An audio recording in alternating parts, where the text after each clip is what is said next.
My name is Jasper Cook, and I am the technical team leader for the project management unit that is running the recap program for UK DFID.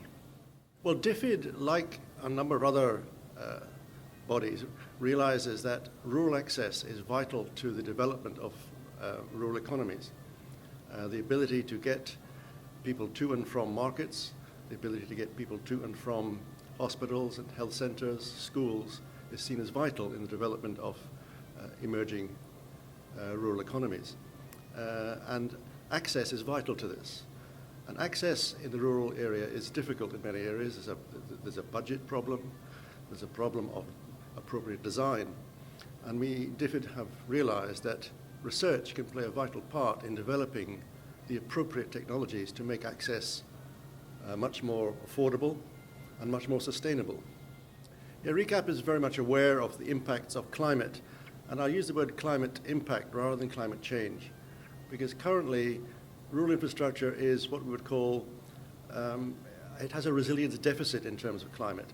It is really unable to withstand the impacts of current climate.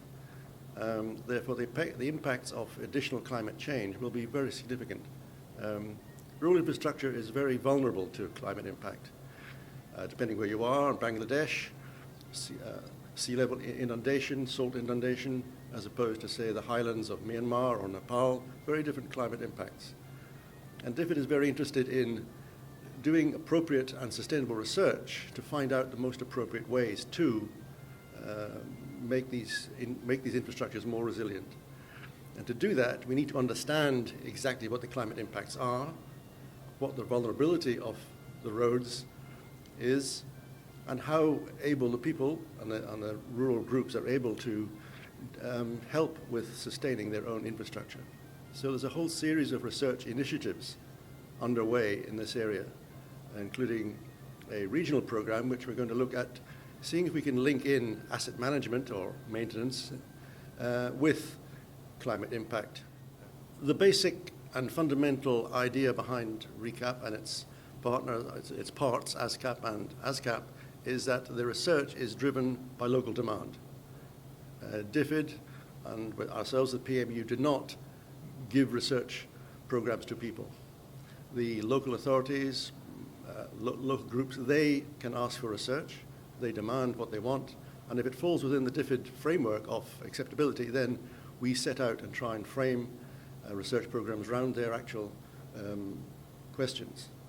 So that the research starts with the local authorities, with the local groups, and ends with the local groups. They take full responsibility for it, they're part of it, and it is their research. We're just helping them along the way.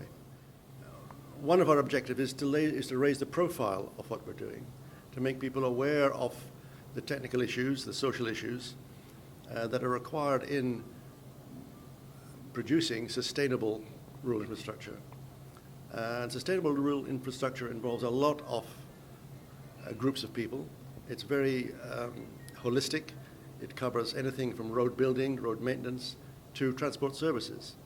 Roads themselves are absolutely useless unless there's a transport services network that actually works on them. So we need to make people aware of all these aspects and have some cross-fertilization between our rural approach and the approach of other groups as well. So these sort of conferences are vital in exchanging of ideas and getting ideas from people in IRF and other organizations, and getting our ideas into their thinking as well.